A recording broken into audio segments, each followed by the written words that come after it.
Audio-rolliste, bonjour, c'est KFR, bienvenue pour un nouveau podcast où je vais vous faire découvrir aujourd'hui l'univers, les règles et l'intrigue, le premier pas de scénario de Weilborn à travers son kit de découverte. J'en profite pour vous remercier pour vos gentils retours sur Discord pour le podcast précédent, celui sur Pumpkin Spice. Apparemment, le format vous a plu, donc découvrir un jeu de rôle comme ça rapidement en 20 minutes avec son kit de découverte, ça vous plaît, tant mieux. Merci énormément. N'hésitez pas à faire des retours sur Discord ou en commentaire. Je vais continuer en vous proposant aujourd'hui Weilborn, qui est un jeu de rôle que j'apprécie énormément pour l'instant, qui est pour moi plein de promesses, qui arrive bientôt en financement quand je tourne ce podcast. Je tourne ce podcast en février 2026. Il arrive dans 2 semaines, je crois, en financement, pas loin. C'est un jeu qui pour moi a un énorme potentiel et j'espère vous faire découvrir tout cela. Alors Weilborn accepte ta part de ténèbres, c'est un jeu de rôle italien, une fois encore, décidément, ils sont trop forts, un jeu de rôle de Claudio Pustorino, qui a été publié il y a de cela quelques mois à peine, par Horrible Guild, Horrible Games, qui est également l'éditeur qui est derrière Wilderfist, qui est un jeu de rôle qui a eu quelques récompenses et qui a été publié par Don't Panic Game, mais également One More Quest, qui vient d'être financé en français chez Entremonde Éditions. Weilborn va être publié en France par Don't Panic Game, qui va lancer une précommande participative le 9 mars de mémoire.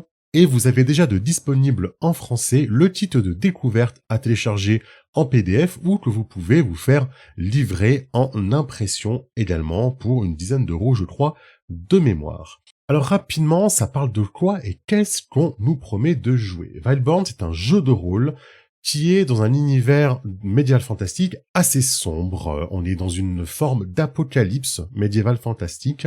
On va suivre un courant de romans qui s'appelle le Noble Dark, alors que je connaissais pas trop.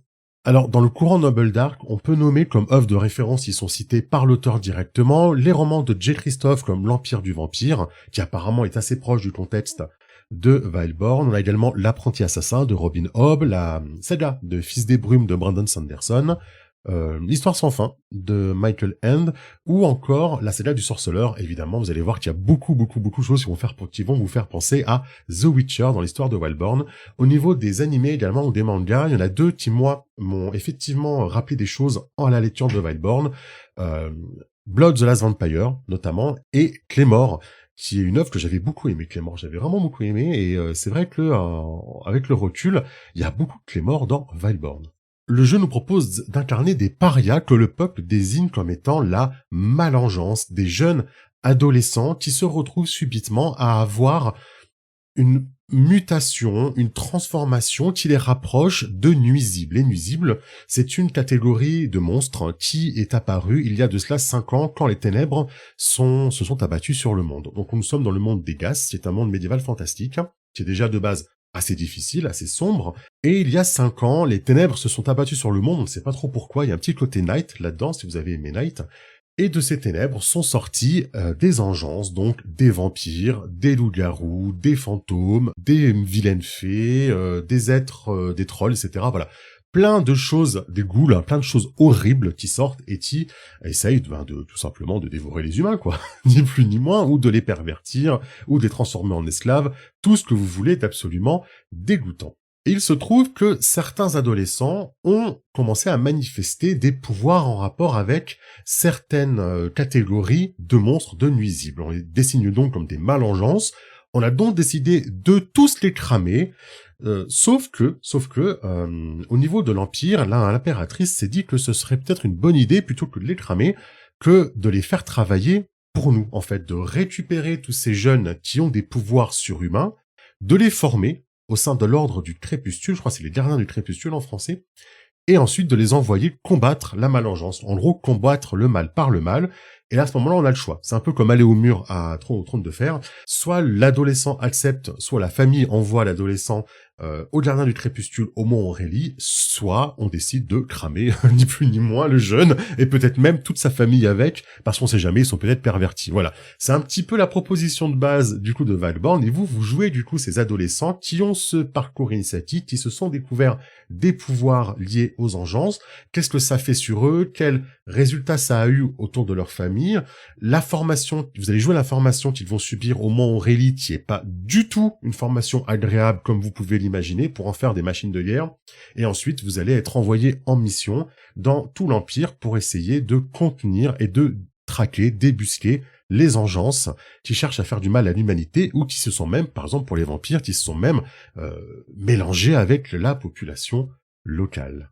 Évidemment, on a des thèmes très forts comme la métaphore du passage de l'adolescence à l'âge adulte, le récit initiatique, on va avoir la formation difficile, les relations, l'exploration de votre côté sombre, la peur de vos pulsions, la peur que vous allez provoquer auprès des gens que vous allez croiser. Même si vous êtes là pour les aider, vous faites peur, en fait. Et c'est ça qui me fait beaucoup penser à The Witcher ou à Claymore, par exemple. Vous êtes des personnages extraordinaires qui ont une énorme part sombre pour combattre la noirceur du monde. Les gens ont besoin de vous, parce que vous êtes le dernier rempart contre l'horreur, mais en même temps, vous faites peur aux gens, vous faites partie de cette horreur. Et c'est en ça que Valborn est assez intéressant. C'est un jeu de rôle au format qu'on va dire traditionnel, dans le sens où il y a un maître de jeu qu'on va appeler l'obscurité, un ou une évidemment, qu'on va appeler l'obscurité, et tous les autres joueurs et joueuses vont jouer les parias. Il y aura 3 actes dans les histoires de Valborn. D'abord, le premier acte, c'est l'ordre où on joue la formation auprès de l'ordre du crépuscule. Ensuite, l'acte de la chasse où on est amené à explorer le monde périlleux des Gasses. Et enfin, l'acte de l'obscurité qui marque la conclusion de l'histoire où on résout les pistes narratives tissées lors des actes précédents et on cherchera les origines de l'obscurité. Ce qui fait que c'est un jeu où en fait on va pas jouer non plus une centaine de séances, j'ai l'impression. C'est un jeu où on va jouer à une courte campagne.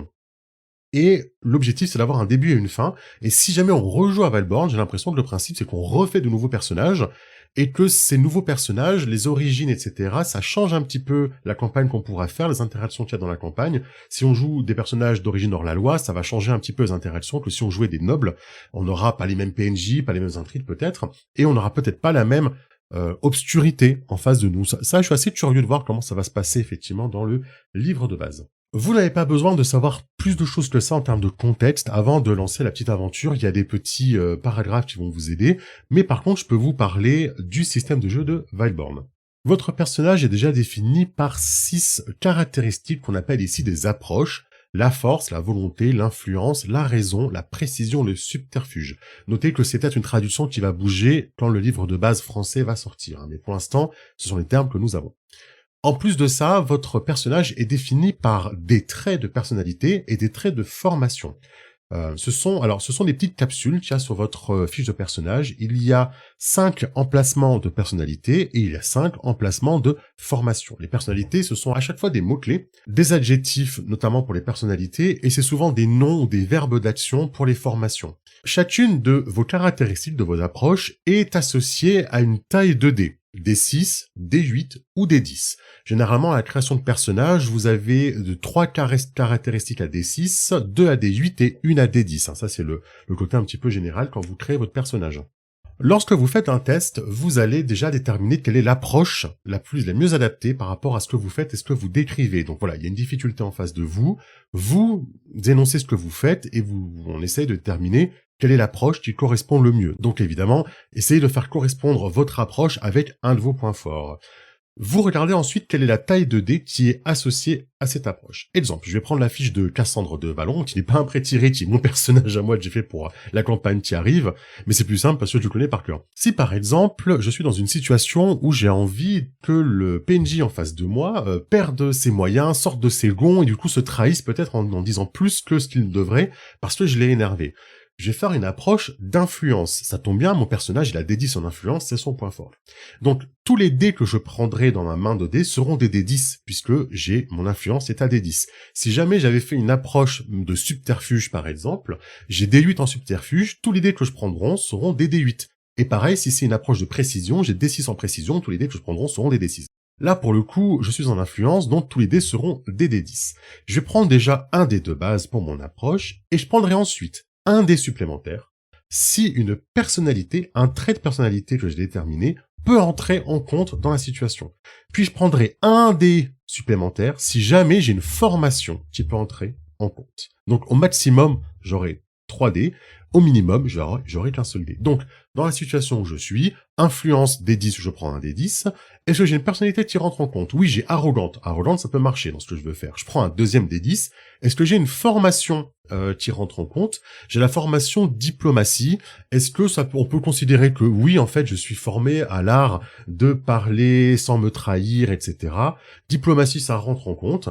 Donc, je prends un troisième des 10 grâce à ma formation. Le meneur de jeu va déterminer une difficulté. Disons que c'est difficile à 6. Les difficultés vont de 4 jusqu'à 7. Ici, c'est difficile, c'est 6. Je lance mes 3 des 10 et on va garder tous les dés qui font égal ou plus à la difficulté. Donc là, difficulté 6. Tous les dés qui font 6, 7, 8, 9 ou 10 sont des réussites. C'est pour ça que plus votre dé est élevé par rapport à votre approche, plus vous avez de chances de réussir. Si là, par exemple, j'avais fait une approche en subterfuge avec des D8, j'aurais moins de chances de réussir avec une difficulté à 6. Et là, vous allez voir qu'il y a un petit côté propulsé par l'apocalypse. Si jamais vous faites moins que la difficulté, il y a une complication. Voilà, le MJ va reprendre la main et va raconter une complication. Si vous avez au moins un dé qui surpasse strictement la difficulté, à ce moment-là, vous réussissez ce que vous voulez faire. Et si jamais vous faites égal à la difficulté, c'est-à-dire que si votre dé le plus haut est égal à la difficulté, mettons 6 ici, eh bien vous allez raconter conjointement avec le meneur de jeu ce qu'il se passe. C'est-à-dire que vous allez réussir mais avec un coup. On est sur un oui mais. Donc voilà, c'est un peu le principe. Moins que la difficulté, c'est non. Plus que la difficulté, c'est oui. Plusieurs dés au-dessus de la difficulté, c'est oui et si vous faites exactement pareil que la difficulté, c'est oui mais. Donc pas de calcul à faire, pas d'addition à faire, vous lancez juste les dés, vous prenez le ou les dés qui surpassent la difficulté ou qui sont égaux. Au niveau des approches, la force, ce sera pour s'imposer violemment, la volonté, ce sera pour mobiliser son énergie intérieure à dépasser ses limites, l'influence, c'est le verbe et la persuasion, la raison, c'est la logique et l'analyse, la précision, c'est la prudence et la minutie, le subterfuge, c'est recourir au coup bas. En termes de conséquences qu'on peut avoir sur un échec ou le fait de raconter de façon partagée avec le meneur de jeu en cas d'égalité, vous pouvez devoir cocher des états ou des blessures. Un état, c'est un peu comme dans certains PBTA, ils vont vous ajouter un malus à certains jets, ou alors ils vont vous empêcher d'utiliser votre personnalité ou votre formation lorsque vous faites un jet. Les blessures, elles n'ont aucune conséquence mécanique tant que vous n'en avez que 3. À la 4e blessure, vous êtes hors jeu, vous ne pouvez plus faire de test. Vous pouvez recourir à une capacité spéciale que vous donne votre origine. Vous pouvez recourir également à votre aspiration pour retirer une blessure, au devoir que vous a donné votre supérieur pour retirer un des états. Mais, et c'est là le plus rigolo, vous pouvez faire intervenir votre sombre héritage. En gros, vous êtes lié à une des catégories d'engeance, de monstres, et vous pouvez essayer de tirer parti de ce pouvoir-là pour avoir des pouvoirs extraordinaires. Et à ce moment-là, qu'est-ce qui se passe? Vous allez lancer un des 12 en plus de votre jet. C'est forcément un des 12. Même si vous lancez que des D6, si vous avez recours à votre sombre héritage, vous ajoutez un des 12 à votre jet. Vous noircissez une des 3 cases de votre sombre héritage, ce sont des petits ronds sur votre fiche, et ce dé 12 s'ajoute du coup à vos dés de réussite, ce qui fait que vous avez un dé énorme pour essayer de surpasser les difficultés. Je rappelle, je vous l'ai dit, que la difficulté la plus haute de mémoire, c'est 7, il me semble. Avec un dé 12, vous avez des chances de réussir beaucoup plus facilement. C'est une façon de mécaniser le fait que votre personnage utilise des pouvoirs extraordinaires, et je trouve ça très très malin d'ajouter ce dé 12. Mais alors, pourquoi pas le faire à chaque fois? Déjà, vous êtes limité à 3 parce que vous avez 3 petits ronds à noircir sur votre fiche, et chaque fois que vous noircissez également ce petit rond, vous pouvez déclencher plus facilement une conséquence d'obscurité. Mécaniquement, ça veut dire que si, à la première fois que vous cochez votre pouvoir, vous faites 9 ou plus, les ténèbres sont faibles, mais si vous faites 9 ou plus sur le D12, vous déclenchez les conséquences d'obscurité. La deuxième fois que vous utilisez votre sombre héritage, donc que vous noircissez votre petit rond, c'est sur un résultat de 6 ou plus sur le dé de ténèbres, le D12, que vous déclenchez une complication. Et sur le troisième petit rond qui est coché, c'est sur un résultat de 3 ou plus, que vous déclenchez une conséquence d'obscurité. Et les conséquences d'obscurité, c'est pas aussi gentil que des complications quand vous échouez votre jet. Également, ce dé d'obscurité, le MJ le lance pas seulement quand vous utilisez votre pouvoir, mais si jamais vous faites face à de l'engeance. Dès que vous faites face à de l'engeance, à des nuisibles, à quelque chose, voilà, un vampire, un loup-garou, le MJ va lancer le dé d'obscurité, et selon le résultat, et selon la puissance, en gros, de l'obscurité de la personne en face, il a sur sa fiche de personnage, sur sa fiche d'ennemi, en fait, des conséquences qui arrivent sur 3+, 6+, ou 9+, en fait. À côté de ça, vous avez potentiellement sur votre fiche 4 dons que vous pouvez cocher une fois pour faire un effet mécanique dans la scène. Et comment on efface toutes ces cases qu'on coche histoire de pouvoir recommencer à utiliser son sombre héritage et ses dons? Eh bien c'est simple, il suffit de se laisser aller à sa pulsion. Alors vous êtes une malengeance proche des vampires, va falloir aller boire du sang. Voilà, il n'y a pas le choix.